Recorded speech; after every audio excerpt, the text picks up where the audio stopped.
Sean todos bienvenidos, bienvenidas a esta nueva clase en donde vamos a abordar el proceso a través del cual se fueron sentando las bases para la creación del Estado docente en la Argentina.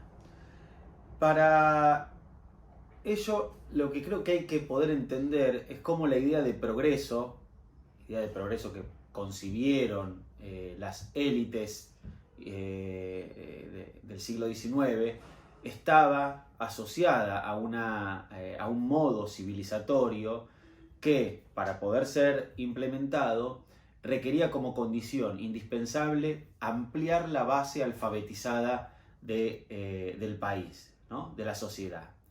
Si esta puede ser leída como una intención de la implementación de la educación popular de arriba hacia abajo, también me gustaría plantear como contrahipótesis y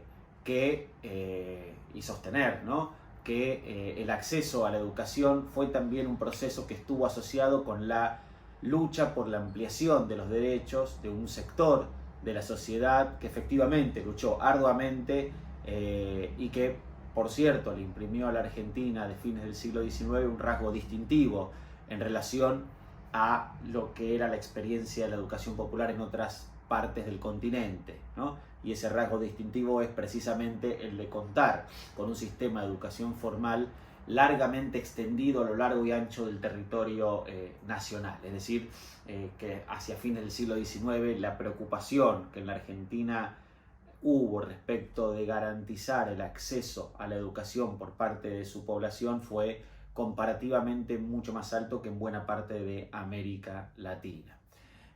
Para poder entender entonces este proceso, también creo que es indispensable, por otro lado, comprender cómo se fue configurando un nuevo tipo de sujeto pedagógico sobre el cual también debía desenvolverse, debía actuar un nuevo tipo de institucionalidad, distinta a las ensayadas previamente. Y, por otro lado, para terminar de darle un marco a esta clase, es indispensable especificar que en el marco del surgimiento, de la configuración de esa nueva institucionalidad, hubo también que definir el perfil de un nuevo agente público, de un nuevo agente estatal que fuese capaz de vehiculizar esas ideas, no solo de vehiculizar esas ideas que quería transmitir ese Estado docente en formación, sino también de convertirlas en intervenciones efectivas y que pudiera, por supuesto, si hiciera falta, encauzar a los desviados o a los que se resistieran a ellas. Vamos a comenzar esta clase entonces, donde en algún punto la dejamos picando una idea anterior, que es en un libro crucial, ¿no? Un libro crucial, producto de un viaje, en el que estas ideas que estoy tratando de enmarcar aquí comenzaron a ser sintetizadas por primera vez, comenzaron a ser de alguna manera organizadas y documentadas por primera vez. Luego vamos a pasar a ver con algún grado de detalle cómo nace, cómo se impulsa el normalismo en nuestro país, tratando de identificar cuáles fueron sus aspectos y debates fundacionales. Pero comencemos por este libro, Educación Popular, de Sarmiento. Un libro que sin dudas es un libro programático, que es el resultado, decíamos, de un viaje que fue financiado por el gobierno chileno, y en cuyas páginas lo que se buscaba fundamentalmente era alumbrar un modelo pedagógico que aún no estaba disponible en el cono suramericano, ¿no? En la presentación del texto ya se plantea, ¿no es cierto?, la característica, la originalidad, la peculiaridad que tenía este libro, y se destacaba que la obra podía ser considerada decía aquel prospecto, el más valioso y más duradero aporte de Sarmiento a la consideración de la posteridad. Estamos hablando de Educación Popular, su autor Sarmiento, como sabemos, uno de los principales responsables de impulsar este modelo de Estado docente en la Argentina. Por eso, no es un dato menor, ¿no? Que en el prefacio, que en el prólogo del libro comenzaran, ¿no?, realizándose una serie de reconocimientos a la figura de Sarmiento, ¿no? Recordemos, y este es un dato puntual, que Sarmiento había sido privado de poder realizar cualquier tipo de estudios, ¿no? Es decir, al no recibir becas, al no recibir apoyos, al no contar con ningún apoyo financiero, Sarmiento se había visto privado de cualquier tipo de posibilidad de formación posterior a la educación popular, y que por eso había optado por el único camino que le quedaba disponible para abrirse camino en el mundo del saber letrado, que era el transformarse en un autodidacta, ¿no? De ahí también que estos reconocimientos, como sucede en otros libros del sanjuanino, venían a ser una suerte de contrapeso ante la ausencia, ¿no?, de una carrera académica tradicional que de alguna manera lo respaldara, ¿no?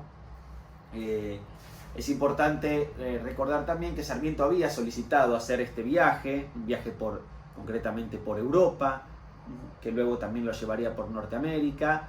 En el año 1841 le había solicitado este viaje al gobierno, a las autoridades chilenas. Sarmiento se encontraba exiliado en Chile, su segundo exilio, ¿no?, en Chile, luego de escapar de la persecución federal que sufría, ¿no?, de la persecución por ser opositor que sufría, ¿no?, de parte fundamentalmente de Rosas.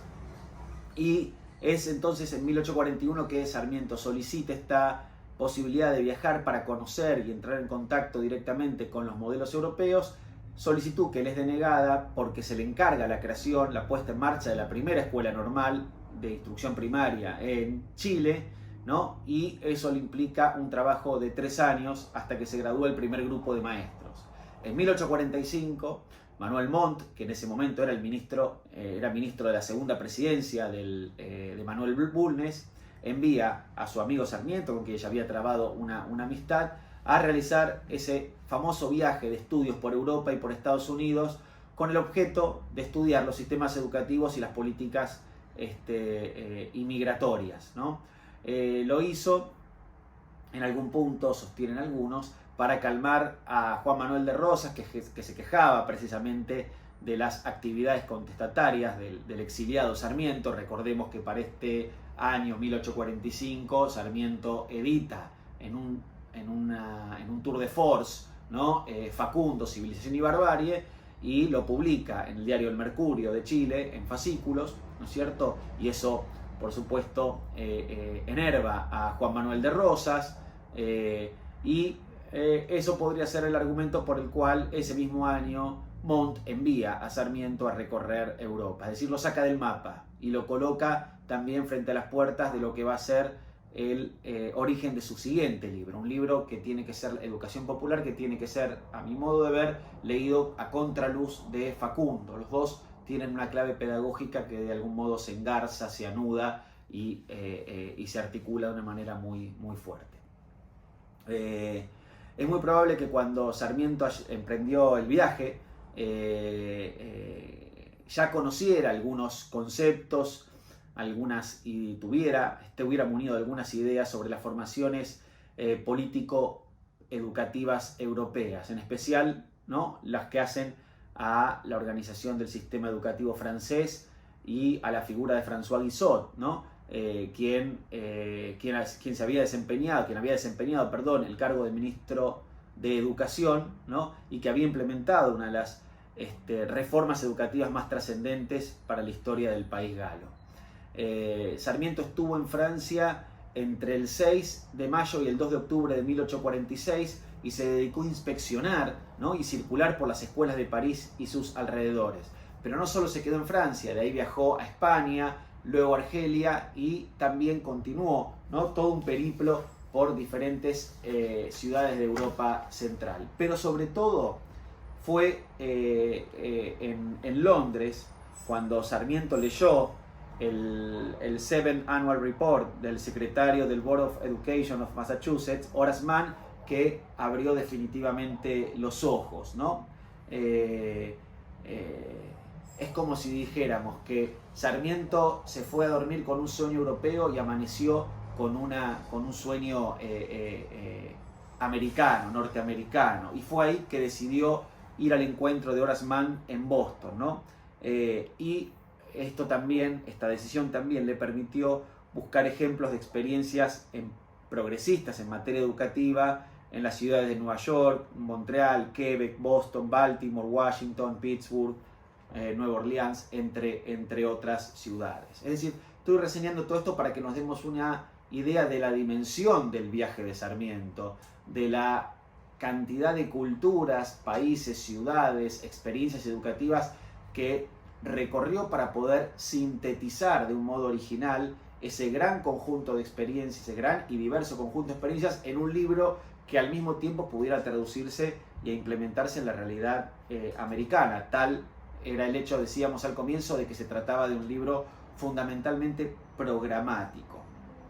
En todo ese recorrido Sarmiento llega a una conclusión, que es la primera que quisiéramos citar hoy aquí y que tiene que ver precisamente con el rasgo particular que tiene la educación popular que él está imaginando. Decía Sarmiento, a propósito de ello, lo siguiente, dice: el lento progreso de las sociedades humanas ha creado en estos últimos tiempos una institución desconocida a los siglos pasados.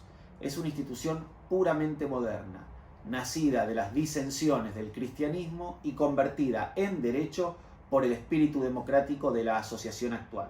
Hasta hace 2 siglos había educación para las clases gobernantes, para el sacerdocio, para la aristocracia, pero el pueblo, la plebe, no formaba parte activa de las naciones. Entonces, acá hay una cuestión que Sarmiento está de alguna manera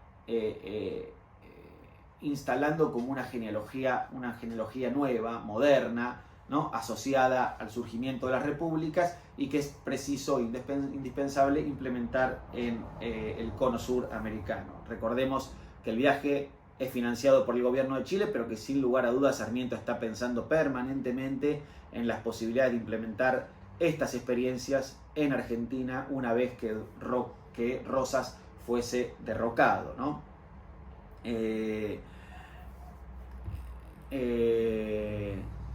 Aquí entonces hay que recordar que, por otro lado, ya había iniciativas y ensayos parciales que apostaban a democratizar o por lo menos ampliar el acceso a la educación de otros sectores sociales. Es decir, venimos viendo en las clases previas todas las iniciativas y caminos que se fueron ensayando en ese sentido. Lo que hay que decir, o la originalidad de este libro, es que es el primero en sistematizar una propuesta integral, ¿no?, que organizaba sobre una serie de principios pedagógicos la formación desde la primera infancia hasta la vida adulta, ¿no? Esa es también la novedad que porta este libro.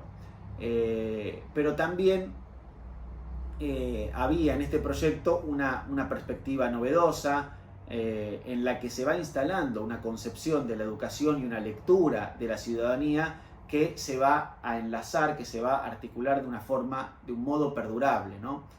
Y este enlace lo que va a establecer es que la educación, ¿no?, es un sinónimo de civilización, y que por lo tanto es la educación la responsable de regenerar las costumbres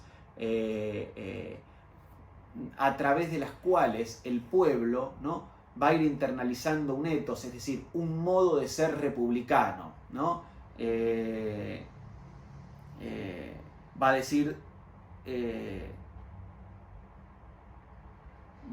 Sarmiento, ¿no? Es función de la educación pública disciplinar el personal de la nación para que produzca en orden, industria y riqueza, ¿no? Entonces, hay en la idea de la educación popular no solo un derecho que históricamente le fue negado a la plebe y que a partir de ahora podría acceder, podría incorporar, sino que también la educación cumple una función estatal, que es la de ordenar a esa sociedad, de encauzar a esa sociedad. ¿Para qué? para que produzca en orden, industria y riqueza, es decir, para que cumpla con ciertos fines económicos que la nueva república requiere, ¿no? La educación deja de ser así un problema que se piensa en un orden individual y pasa a ser un problema eminentemente social. Sarmiento lo decía también con crudeza, ¿no? Cito: un padre pobre no puede ser responsable de la educación de sus hijos, ¿no? Pero para la sociedad era vital asegurar precisamente que todos los individuos que formaran parte de la nación recibieran durante su infancia una educación que los preparara, ¿no?, decía Sarmiento, para desempeñar las funciones sociales a las que serán llamados. Es decir, un padre pobre no puede ser responsable quizás de la educación de sus hijos, pero hay que garantizar, la sociedad tiene que garantizar que ese hijo se eduque, porque lo mismo estará llamado a desempeñar funciones sociales que tributarán en beneficio de toda la sociedad, ¿no? Entonces, esta lectura, ¿no?, es fundamental para poder ir identificando el camino que va a transitar Sarmiento en torno a la justificación de por qué implementar el modelo de educación popular en América del Sur.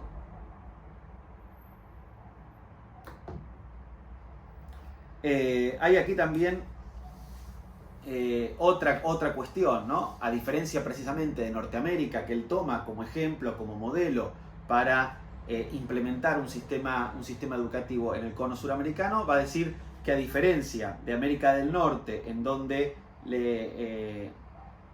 la población inmigrante luchó y apartó al sector americano, es decir, a los indígenas norteamericanos, y los hizo a un lado de la formación de la nueva sociedad, en América del Sur la sociedad incorporó, dice Sarmiento textual, en su seno a los salvajes, ¿no? Aquí está el contrapunto de la idea de civilización, que es la barbarie americana que Sarmiento define y caracteriza, ¿no? Y lo hace, por supuesto, lo caracteriza de un modo despreciativo, diciendo lo siguiente, y cito, dice: es un hecho fatal que los hijos sigan las tradiciones de sus padres, que por venir aguarda México, al Perú, Bolivia y otros estados sudamericanos que tienen aún vivas en sus entrañas, como no digerido alimento, las razas salvajes o bárbaras indígenas que absorbió la colonización y que conservan obstinadamente sus tradiciones de los bosques, su odio a la civilización, sus idiomas primitivos y sus hábitos de indolencia y de repugnancia desdeñosa contra el vestido, el aseo, las comodidades y los usos de la vida civilizada, ¿no? Sarmiento aquí arma un frente a frente dialéctico entre civilización y barbarie, carga negativamente en la cultura americana, ¿no?, a la que él ve desprovista de todo rasgo civilizatorio, ¿no?, una serie de características que le impiden su devenir moderno, que impiden, que obturan, que dificultan el pasaje de una sociedad primitiva a una sociedad moderna. Sabemos el peso y el desagrado también que nos genera esta idea hoy, por supuesto, en donde nosotros reivindicamos desde nuestra identidad presente los modos de ser latinoamericanos, reivindicamos nuestras herencias originarias, pero tenemos que ubicar a este personaje en la época y en los sentidos en los que está tratando de construir, que insisto, son sentidos que está intentando construir que no operan en soledad, ¿no?, sino que expresan también los intereses y las miradas de las élites gobernantes. Esto no lo absuelve, no lo justifica, pero sí nos ayuda a ubicar al personaje en un escenario de ideas, de conceptos disponibles en una época que, bueno, precisamente son parte del problema que tenemos que pensar. Para poder entonces implementar esta idea de educación popular, una idea de educación popular que Sarmiento está pensando estratégicamente ligada a la idea de cambio social, a la idea de promoción del progreso, y que él va a abrazar ciegamente, ¿no? Va a abrazar ciegamente la idea de que a través de la alfabetización, ¿no?, la plebe va a aprender a desempeñar un nuevo papel en la vida nacional, ¿no?, consolidando ese modelo de gobierno republicano. Y Sarmiento lo va a decir con una cita genial, va a decir: arriba la Constitución como un tablero y abajo el abecedario para aprender a deletrearla, ¿no? Esa conexión, esa metáfora genial es la que Sarmiento también está proponiendo como un modo de que los sectores populares históricamente postergados y para los cuales no había disponible alternativas mucho más interesantes en materia de alfabetización, pudieran de alguna manera, se pudiera justificar la importancia de su alfabetización. Arriba la Constitución, y si queremos Constitución, abajo el abecedario para que el pueblo aprenda a deletrearla, ¿no? Al mismo tiempo hay que decir que Sarmiento estaba muy preocupado por constituir sujetos productivos, consumidores, ¿eh? Había que de alguna manera consolidar el mercado interno y para eso era absolutamente clave que, como decíamos recién, estos sectores populares estuvieran alfabetizados. ¿Por qué? Bueno, porque los productores, los comerciantes, los consumidores, que hasta ese momento eran un público que estaba disperso, podrían, una vez alfabetizados, encontrarse en la prensa escrita, es decir, a través de la lectura de los avisos comerciales, ¿no? Es decir, la sociedad moderna requiere de que un pueblo amplíe su condición de pueblo letrado como condición sine qua non para poder garantizar una masa de consumidores, ¿no? Y la difusión del alfabeto era la condición previa para alcanzar, desplegar ese bienestar asociado a la idea de progreso, ¿no? Por supuesto, y aunque sea muy brevemente, las ideas de Sarmiento no eran las únicas disponibles en la época, ¿no? Alberdi, por ejemplo, privilegiaba la educación, pero decía que la educación que había que vehiculizar en la Argentina era una educación por imitación, ¿no? Para el autor de las bases no era la instrucción formal, es decir, no era la escuela pública la que iba a permitir la inserción laboral de esos sectores populares en la sociedad moderna, y por lo tanto Alberdi decía claramente que no había que desarrollar escuelas, sino que lo que había que hacer era promover cada vez más fuertemente la inmigración, porque es a través de la inmigración, decía, es a través del ejemplo, cito, de destreza y diligencia que aportarán los inmigrantes europeos que esa sociedad argentina criolla se va a ir educando. Recién después llegarán las escuelas para Alberdi. Sarmiento, en cambio, está poniendo la escuela al comienzo del proceso de construcción de una sociedad moderna. Alberdi lo estaba colocando al final, ¿no? Y acá hay también un rasgo que creo que nos permite ponderar en cierto sentido el progresismo, lo digo entre comillas, el progresismo sarmientino, ¿no? Colocó a la escuela pública y a la escuela pública asociada a una responsabilidad de Estado por delante del proyecto civilizatorio, cuando otros contemporáneos, ¿no? Con no menos peso, con no menos presencia en la construcción de ideas y de andamiajes a través de los cuales las élites llevaban adelante ese proyecto civilizatorio, podrían haber sido movilizadas. Bueno, triunfó Sarmiento sobre Alberdi, con todo lo bueno, con todo lo malo.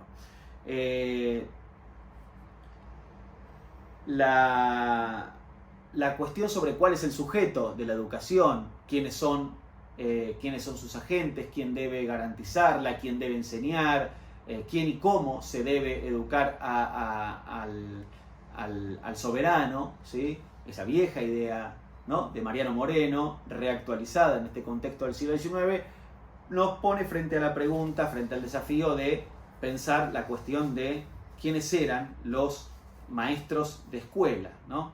En este plano hay que recordar, ¿no? Que Sarmiento va a definir de una manera muy categórica en este libro que ya estamos dejando atrás, Educación Popular, ¿no? El rol de los docentes, ¿no?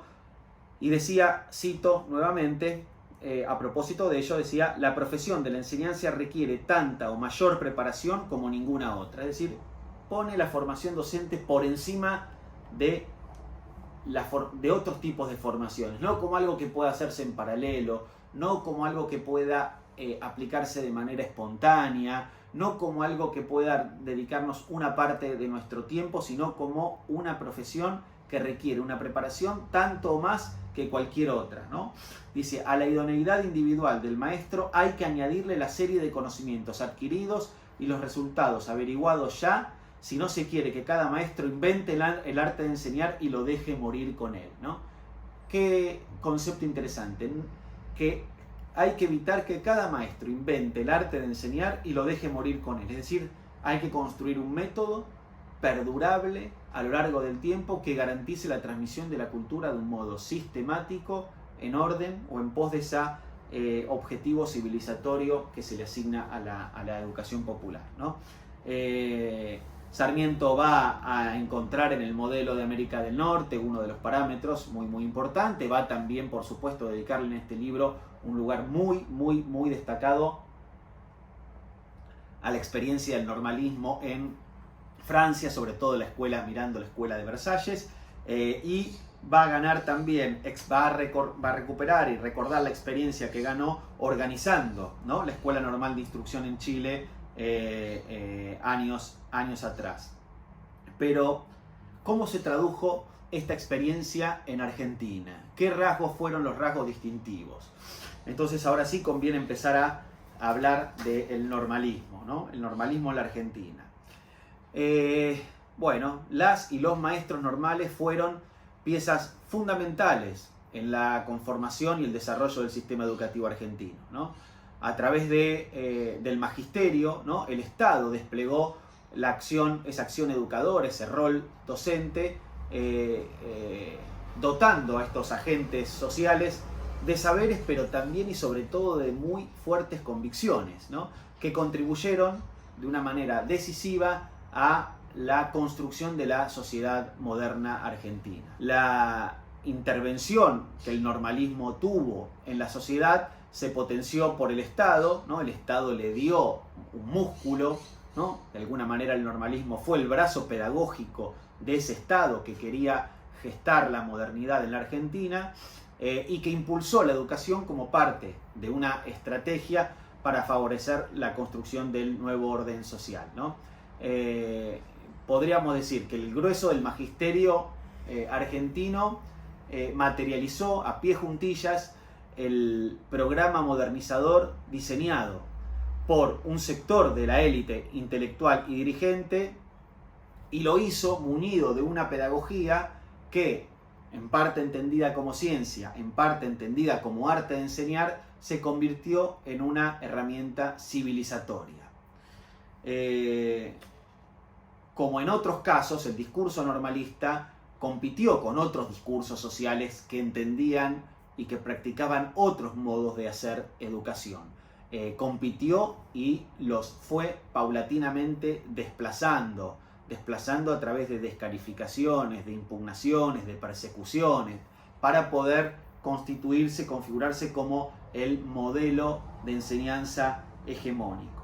Vamos a decir que su principal adversario histórico fue el modelo eclesiástico o los discursos eclesiásticos, aunque también hay que recordar que no fueron menores las diatribas de los discursos radicalizados de anarquistas y de socialistas que llegaban, ¿no?, con las masas de inmigrantes al puerto de Buenos Aires, y que buscaban interpelar a ese sujeto pedagógico en claves libertarias, en claves clasistas, y que, por supuesto, disputaban sentidos con el normalismo estatal, ¿no?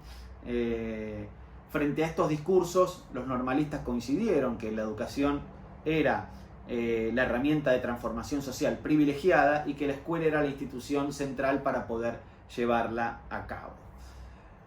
¿Cuáles son las bases del normalismo en la Argentina? Bueno, el normalismo se fue consolidando en una trama de discursos, decíamos, que trabó diálogo, que entró en diálogo con otras tradiciones filosóficas, políticas y pedagógicas. Es decir, es un discurso que se articuló, que no funcionó en el vacío, que no fue creado ex nihilo, que no se desplegó sobre un territorio yermo, sino que fue construyéndose y haciéndose un lugar en el marco de un conjunto de discursos disponibles, y sobre ellos fue, de alguna manera, como decíamos hace un momento, imponiéndose, fue abriéndose camino.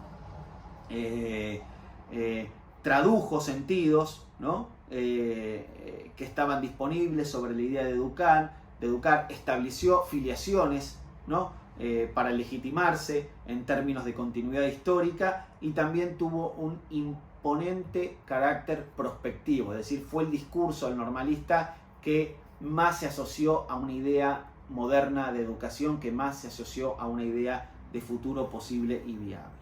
Podemos decir que en términos políticos culturales el normalismo se fue recostando y se consolidó respondiendo precisamente a la tarea de cumplir, de encarar esa alfabetización masiva que se le reclamaba a la educación popular, pero también a la de la construcción de la identidad nacional argentina, de esos futuros ciudadanos que ingresaban a la escuela. En ese sentido, los maestros, sin lugar a dudas, se reconocieron herederos de Sarmiento, y reconocerse heredero de Sarmiento implica, por un lado, hacerse cargo, ¿no?, de las posibilidades que habría la formación normal en la Argentina. Una posibilidad que le ampliaba a sectores históricamente alejados de la carrera universitaria, es decir, que no tenían ninguna posibilidad de continuar su formación después de la escuela primaria, a poder ingresar a las filas del normalismo y desarrollar una vocación intelectual y también posibilidades laborales para las que hasta ese momento estaban totalmente relegados. Estoy hablando fundamentalmente de sectores populares, pero también esto hay que mirarlo en la clave de género. Son las mujeres fundamentalmente las que van a poder acceder a través del normalismo, por primera vez ocupar cargos en la escena pública y a desempeñarlos y a ser reconocidas como sujetos sociales preponderantes, ¿no?, para la sociedad. Al mismo tiempo, parte de la herencia que recogen los maestros del Sarmiento racista es precisamente, ¿no?, leer la sociedad argentina en clave de la dicotomía civilización y barbarie, ¿no?, una suerte de santo y seña, ¿no?, de la batalla cultural que los maestros sentían que el Estado los llamaba a librar, ¿no? Y ese santo y seña, ¿no?, civilización y barbarie sarmientino, para fines del siglo XIX, ¿no?, va a tener como principal enemigo una inmigración indómita, esos ciudadanos inesperados, ¿no?, que iban llegando al puerto de Buenos Aires, que no habían sido los imaginados por Alberdi, que no habían sido imaginados por el propio Sarmiento, y que había que de alguna manera disciplinar, encauzar, domesticar, en otras palabras, que había que argentinizar. Y eso había que hacerlo, por supuesto, con la pluma, con la palabra, pero si no alcanzaba con la pluma y la palabra, Sarmiento deja claro que también hay que hacerlo con la espada, ¿no? Entonces, esta es la herencia, esta es parte de la herencia, ¿no?, sarmientina que recogen los y las maestras en su paso por la escuela normal, ¿no? ¿Cuál es la clave? La clave de este punto político-cultural es entender que para poder construir la nación hay que sentar las bases de una homogeneidad cultural, ¿no? Y esa homogeneidad cultural va a estar fuertemente asociada a un modelo europeo, a un canon cultural europeo, ¿no?, que hay que incorporar, ¿no?, que hay que establecer como el fundamento de esa identidad moderna, y también a destacar, ¿no?, una serie de connotaciones negativas respecto de la herencia anti-latinoamericanista, diría, que esos maestros reciben, de desprecio por lo propio, ¿no? En este fondo, en este caldo, ¿no?, se va cocinando también la identidad del magisterio en la Argentina. En términos filosóficos, pedagógicos, ¿no?, también hay que decir que se combinaron diversas tradiciones dentro del normalismo, ¿no? Dos grandes corrientes son las que podemos identificar articulándose en el seno de la formación del magisterio: el positivismo, la tradición positivista y la tradición espiritualista, ¿no? Vamos a comenzar por la segunda, la filosofía espiritualista, ¿no? Es una filosofía que se difunde principalmente en las cátedras o a través de las cátedras de las escuelas normales, de los colegios nacionales, de las universidades, y cuyos principios se remiten a la filosofía, a la figura del filósofo alemán, mejor dicho, Karl Kraus, ¿no? El krausismo es una filosofía muy compleja, pero de la que podemos extraer 4 o 5 fundamentos, ¿no? El primero es que el krausismo se inscribe dentro de las tendencias filosóficas espiritualistas, ¿no? Tendencias que lo que buscan es canalizar a través de sus ideas, de sus fundamentos, una intensa vocación social, ¿no? Que según analiza Arturo Roy, que es un filósofo mendocino que le dedica un importantísimo trabajo a las ideas krausistas en Argentina, dice que esa vocación social que busca movilizar el krausismo responda o se adecue a, cito, las necesidades intelectuales y sociales de la época y en particular a las exigencias de una burguesía liberal conservadora de carácter progresista. Miren esta articulación, es una, digamos, las filosofías krausistas responden a los intereses de una burguesía liberal conservadora de carácter progresista, ¿no? No hay en la Argentina una tendencia que pueda autoproclamarse pura. Todo es el resultado de una articulación, ¿no? De articulaciones de sectores, de agentes, de ideas, de conceptos, ¿no? Que van de alguna manera imprimiéndole un carácter complejo como rasgo distintivo, ¿no? A esta etapa de la formación del Estado en la Argentina. En segundo lugar, el krausismo va a proponer y promover un racionalismo moderado. Ese racionalismo moderado le va a permitir en algún punto, sin adscribir a las ideas católicas, por lo menos va a promover cierto entendimiento con ese sector social, a diferencia del positivismo, como vamos a ver, que va a partir aguas con cualquier idea trascendental asociada al catolicismo. La corriente del pensamiento krausista va a permitir articular algunas ideas vinculadas con lo trascendental, con la figura de Dios, etc. En ese sentido, Carlos Vergara, que es el principal referente de este modelo krausista en la Argentina, Carlos Vergara es un gran pedagogo, un gran educador argentino, va a decir que su propia reforma pedagógica, la reforma pedagógica que él promueve, que ustedes van a poder trabajar van a poder encontrar analizado pormenorizadamente en el trabajo de Adriana Puigros, Sujetos, Disciplina y Currículum, decía, el propio Vergara, de su propia reforma pedagógica, decía, esta reforma ha venido de Dios y hacia él va. Es decir, su fundamento, ¿no? El fundamento de su reforma pedagógica, una reforma pedagógica progresista, es Dios. Y eso lo puede sostener desde una filosofía o recostado en una filosofía krausista.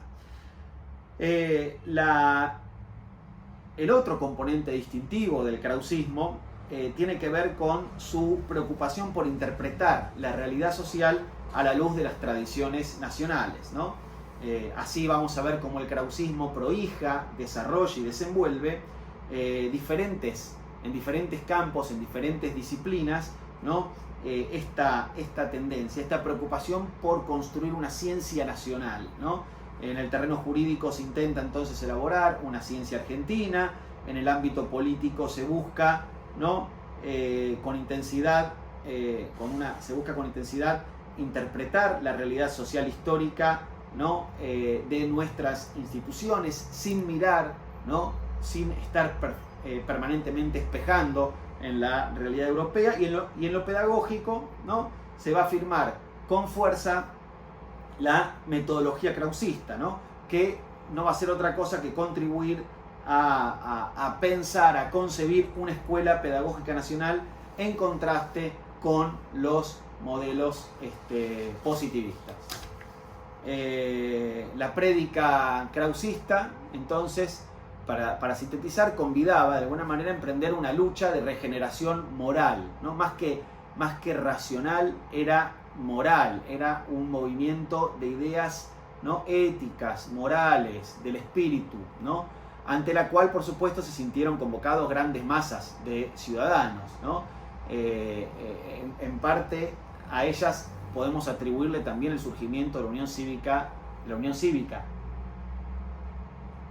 como el movimiento político, el partido que va a marcar el contrapunto con el orden conservador, ¿no? Que lideraba Roca. Entonces, para los maestros, para los pedagogos que se recostaron en esta tradición, el maestro debía asumir un papel regenerador, ¿no? El maestro fundamentalmente entonces tenía que asumir ese papel. En cambio, la filosofía positivista tuvo un gran impacto en las últimas décadas del siglo XIX, tanto en la Argentina como en el resto de América Latina, y diríamos que a través del Estado se expandió como la peste, ¿no? El positivismo se expandió como la peste, articulado a el brazo estatal para poder difundir, o difundiendo mejor dicho, sus principios en el conjunto del cuerpo social, ¿no? Como sabemos, el positivismo se apoya en el discurso científico, que es que plantea que es precisamente la ciencia es el principal motor para el progreso de la humanidad, y los grupos dirigentes ven precisamente en ese positivismo, en esas ideas, ¿no? En la principal doctrina para luchar y erradicar los resabios coloniales, los resabios de la barbarie que todavía había en América, y poder construir una educación moderna.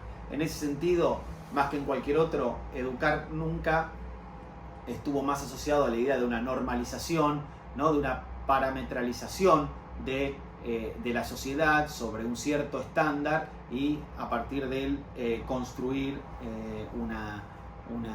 ese ideal civilizatorio del que estamos hablando en esta clase.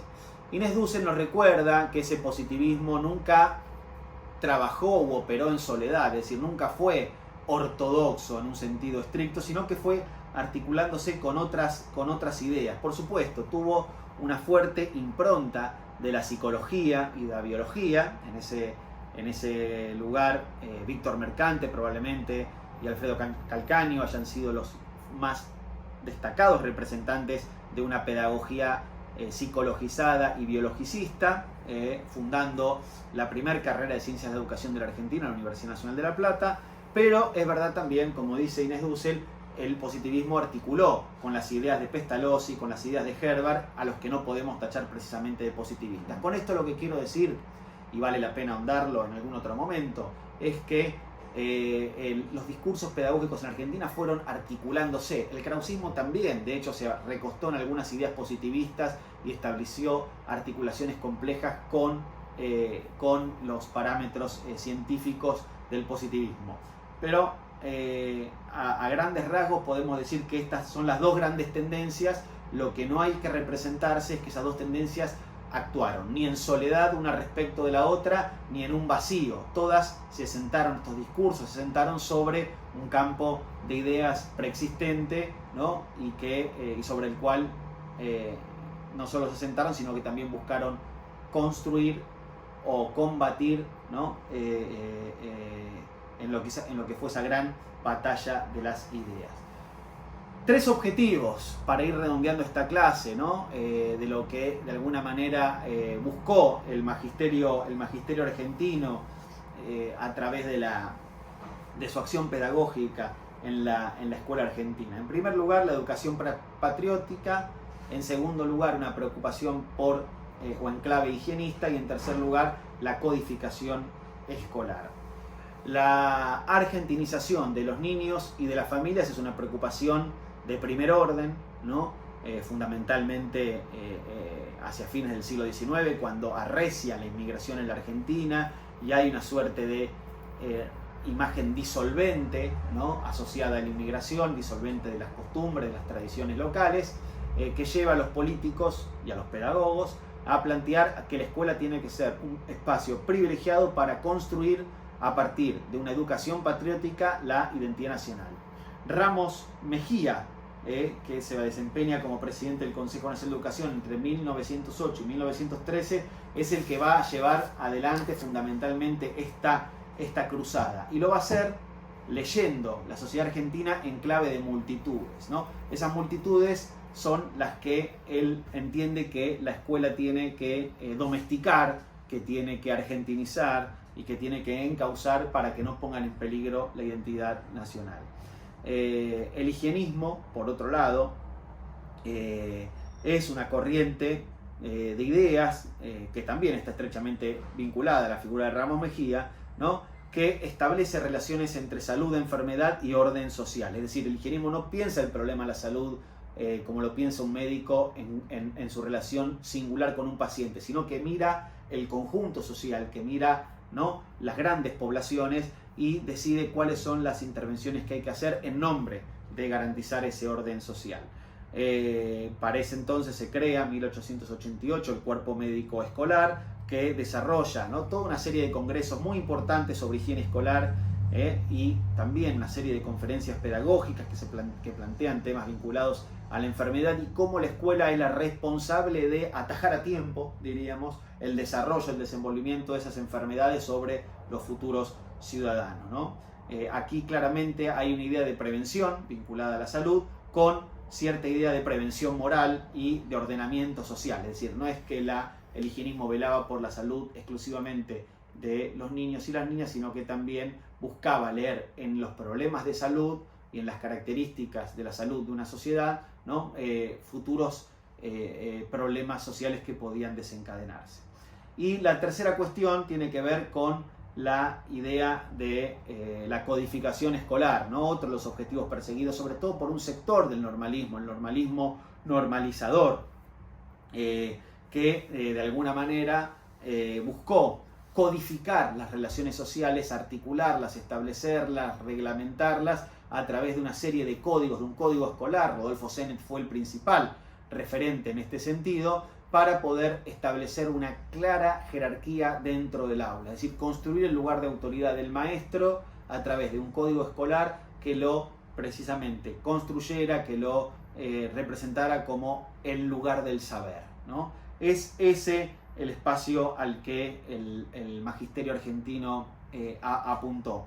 La principal cantera, la primera de las canteras, fue la Escuela Normal de Paraná, que a través de sus sucesivos directores le fueron imprimiendo a la formación docente una serie de improntas que vale la pena reconstruir.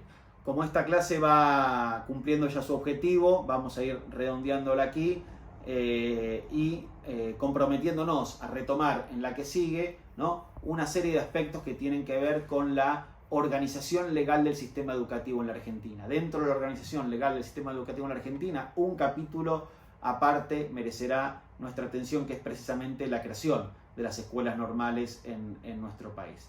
Hasta ese momento, entonces, nos dirigiremos en nuestra próxima clase.